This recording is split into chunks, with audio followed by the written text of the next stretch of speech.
Hey traders, Akil here. Welcome back to another episode of the Trading Coach Podcast. Thank you as always for joining me for this top ranked trading podcast. At least that's what the internet tells me whenever they send me those little reports each and every month. But appreciate you joining me. Got an interesting episode today. It actually is a question from a former client of mine who is now working with a new coach. And he wanted to get my opinion, or basically compare opinions between his previous coach and his current coach. And I thought it was a cool topic. I just emailed him back. But of course, this podcast is an outlet for really you guys to experience the day-to-day coaching that not only I go through in coaching myself and learning on my continued journey of not just becoming a consistently profitable trader, but remaining a consistently profitable trader and wherever else this path takes me. But also kind of insight to the questions that we're dealing with on a day-to-day basis and how we're helping traders out. And question says, Akil, I was a tier 1 member from September 2008 to 2018, to 2019. And I think I'm getting contrary advice from one of the basic things you teach. I was thinking about emailing you, then I listened to your latest podcast that came out on the exact topic and figured it was a sign that I had to email you. I'm part of a new community, primarily due to costs, and asked the main coach the following question. What's a good process for learning and mastering a strategy? I am notoriously a system hopper, and I think it's because I try something and I think it looks good, but backtesting or simulation results show the strategy to be a loser. I think I tell myself that maybe the strategy isn't a good fit, or maybe I'm not capable of trading it. After doing this too many times with the same poor results, I think I need to just settle in, accept poor results to start, and slowly improve until I have a profitable strategy. Do you have any advice to go from? I don't know how people make money trading this way. Wow, it actually works. I've put time into the 3 pillars and I think I'm doing pretty well with that, but actually identifying trades is where I'm having difficulty, or maybe I'm just blind to where I need to improve. Again, this is the question that he asked the new coach. So for you guys that are asking what the 3 pillars are, Akil, I never heard you mention it before. I have no idea, but my guess is it's a form or a routine of technical analysis, maybe checking 3 boxes, look for this, look for that, look for this. Similar to how we do the IPDE, identify, predict, decide, execute, probably something similar to that in what you're looking for routinely on your price chart. And this was the answer that his coach gave him. The coach said, maybe the issue is, the answer is summarized, maybe the issue is me, not the system. Yes, I completely agree, which is why I asked the question. I need to figure out why I'm jumping from strategy to strategy, and I should also focus on skills, not a strategy. If you're really building your skills, then the patterns of what I can trade the best will eventually reveal themselves. Focusing on just a strategy is like a quarterback focusing on just throwing. He could have a perfect throw, but it means nothing if it takes him a long time to find a receiver, or if he lacks other skills. And then he said he followed up with this question as well. He said, thanks for the answer. I think my focus on strategy is coming from my previous community, Tier 1 trading. Yeah. The focus was on first learning the skills, then finding a strategy that you could profitably trade. The suggestion there was to focus on one strategy until you have it dialed in, and then add another. What I got from your response is focus on developing skills, and the rest should become obvious.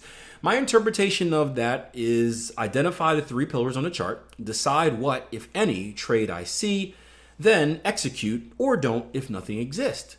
After doing that hundreds/thousands of times, I will have developed my skills and I will have data to show what I should be trading. Is my interpretation correct? And then this is back to me. It says, Akil, what are your thoughts on the question and answer? The main difference between you and blank coach is probably that you're extremely rules-based, and he teaches something a little less rules-based. Identify extensions/retracements, type of trend, support and resistance zones, then plan your trades based on those. I've come to realize that there is almost never one right answer in trading, and the different approaches to selecting a strategy is probably just another example of that. Neither approach is right, but they both have their advantages and disadvantages.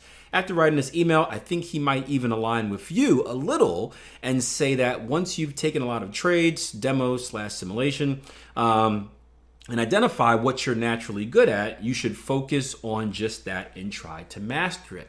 And my response to this trader was that, yeah, I agree with the coach. I think we're more similar than what this trader thinks, in the fact that we both seem to be preaching the same thing, right? I'm a big preacher of don't focus on the strategy, don't focus on the strategy, don't focus on the strategy, right? The first thing that you need to learn is the foundational elements of technical analysis. You need to know how to read a price chart. Because if you cannot read a price chart, you are not going to be able to do any of the other things that go with reading a price chart. I always take it back to kind of a basketball reference. For me growing up, right, there came a point in time where I stopped growing. I was playing AAU basketball, so travel basketball at a pretty high level. And there was a point in time where I was very tall. And then when you go out and start playing with these other potential pros, all of a sudden 6 feet is not very tall anymore, 5'10", whatever I was at. So I had to make a transition to a new position, which was point guard. And the point guard is the person on the basketball team that handles the ball most of the time. I was good at many of the skills. I was a really good passer. I was really good one-on-one defense. I was good at decision making. I was a good captain. I mean, I can set plays up and run them, make sure everyone's in the same spot.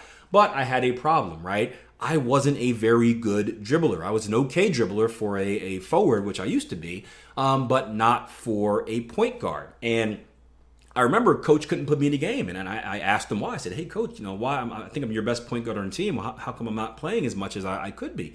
And he says, Akil, you're doing all these other things right, but the fact of the matter is, if you can't dribble at this high level, I can't put you in the game. You can't do this basic stuff. None of the other stuff matters. Why? Because you're never going to be able to get the ball across half court. And something they used to do, and this is how we learned this lesson, is when other teams noticed that my dribbling was a little bit suspect, especially with the left hand, they would press me and put me under pressure, and I would either fold or just kind of get knocked out of my comfort zone and make mistakes. So what my coach told me to do is I had to go home and kind of go back to the basics. I had to go outside and dribble with my left hand, right, over and over again, right, half an hour to an hour each night, practicing, working on the fundamentals, because until I mastered those fundamentals, I really couldn't do anything else on the court. And trading is very similar, right? I don't care if you're going to be a trend trader, counter trend trader, a support and resistance trader, a pattern trader, a moving average trader, whatever you want to be, you need to know how to read a price chart. So the skill of being able to identify what the market is doing and make solid predictions on what the market is going to do next is the main thing that a trader needs to understand and really work on. So I think his new coach and myself are actually on the same page about that. I think where we differ is the rules-based stuff. And again, keep in mind, I have no idea what this coach teaches or the philosophy. I'm just going off what the email said. I think where we differ a little bit is on the rules-based. I believe in rules-based trading. I believe in using the if-then syntax. I believe that there should be no gray area, maybe a little bit of gray area in the initial interpretation, like reading trends and stuff like that. There's never going to be one true answer. But as far as what you need to do to take a trade, there should be no gray area. It needs to be rules-based because you want to trade something that is testable, verifiable, and repeatable. And if something isn't rules-based, it's not going to check all those boxes. And this is how I responded to the trader, right? If you don't have something that's rules-based, how can you test it? Well, maybe you can test it based off your intuition. But remember, newer traders typically don't have intuition because intuition comes with really experience in the market. So that's not going to cut it. So it's not really testable. So if you can't test it, you can't verify the results. I mean, you can't verify that it actually works. And that's big. I know many of you guys that are new, you're probably telling yourself, well, Q, I don't need to verify anything. I looked at a chart for like a year and it seemed to work, right? Well, I did the same thing the other day, right? I've been back testing for years and years and years and years. And I can't tell you how many systems I've back tested. I did kind of like the eye test where I just scroll through and look at it and like, oh man, that catches the big trends, right? 1,000 pippers left and right. And then I go back to test it and it's actually a losing strategy. Maybe you had like 2 hot years and then it kind of, kind of dies out and actually puts me in a negative, right? I guaranteed almost every trader that has tested the strategy has had that happen to them at some point. So you need to be able to verify that what you're doing works and what you're doing can stand the test of time in different market conditions. If it's not rules-based, also, how can you repeat it? I have a simple kind of formula for consistent profitability, right? Consistent analysis plus consistent execution equals consistent results. Meaning that if you consistently look at the market the same way each and every time, and you consistently take the trades that you're supposed to take, and obviously you consistently don't sabotage yourself, you're going to execute your strategy. You aren't trading your strategy unless it has a positive expectancy. So essentially, if you do what you're supposed to do, you will make money. If you don't, you will not.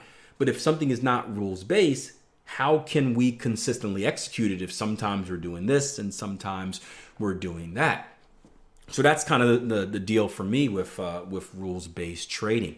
And a part of the email that catches me, especially on the second time reading through this, is the part about, let me just scroll through and find this,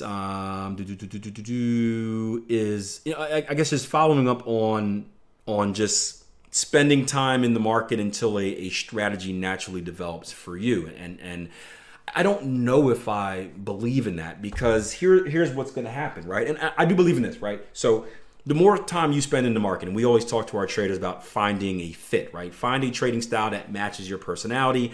How do you know it matches your personality? Well, you got to learn it and kind of see what fits, right? Is it counter trend trading more of my thing, going against the grain? Is it trend continuation, kind of that safety of being with the move? Is it structure? Is it, whatever it may be? You got to find that right fit. And I think that comes with spending time in the market.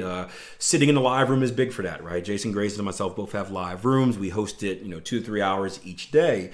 And it's basically live analysis and live trading in the markets each and every day. And it gives newer traders a chance to kind of experience all sides of trading, right? Here's what trend continuation trading looks like. Here's what counter trend trading looks like. Here's what a system trade looks like. Here's what using indicators look like. And they can kind of start to feel, I kind of like this, or this is easy for me to pick out.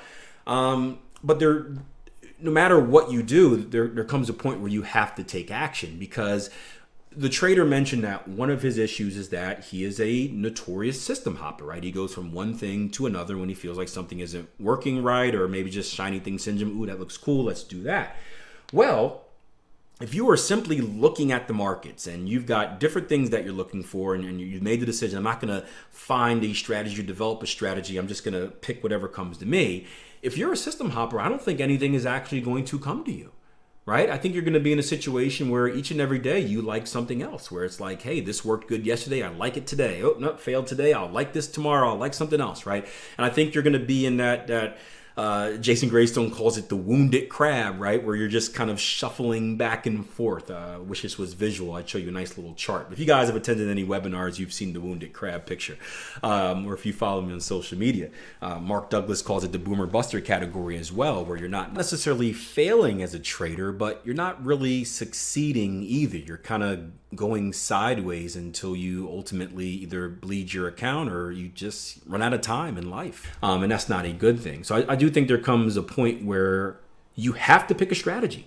You got to take a shot, and you may pick something, you may dive into it, and you may decide that you don't like it, and that's okay, right? I know some people consider it a waste of time. I would consider it an opportunity to learn what doesn't work, or an opportunity to learn what doesn't work for you. And there's benefit in that. But I do think once you've learned what you need to learn, those foundational elements, you need to pick a strategy. And when it comes to picking a strategy, you need to pick one, right? I put out this podcast. This one's probably not coming out until a month after the one the trader's referring to, but I put out a podcast kind of comparing strategy development. And, if you are bouncing around with different strategies, you're investing a little bit of energy in maybe 5 different things. How quality of work are you putting into those 5 different things, right? You're splitting your energy into fifths. If you focus on a single thing, you're putting a lot more energy into it. You're investing a lot more effort into it. You're probably going to have better results. And the cool thing is that once you're consistently trading it, right? Once that strategy is making you money, you then open up more time to work on the next thing. And I'd much rather be trading something that is making me money while I'm working on the next thing versus kind of being everywhere and never getting anything complete. So that's kind of my take on it. Again, I thought it was a very good question. I think it's cool just to hear. And again, we don't know much about the other trading coach, but to hear kind of two different viewpoints. And at the end of the day, I think we're both actually saying the same thing. Maybe a little bit of difference with the rules basedness, but again, I don't know how this other trading coach teaches it. I would guess that there's some type of rules based structure there as well, but I just don't know. But cool topic. Glad I got the email and glad I can forward it to you guys as well, because I know this trader isn't the only trader that is maybe having this issue or going kind of through this conundrum.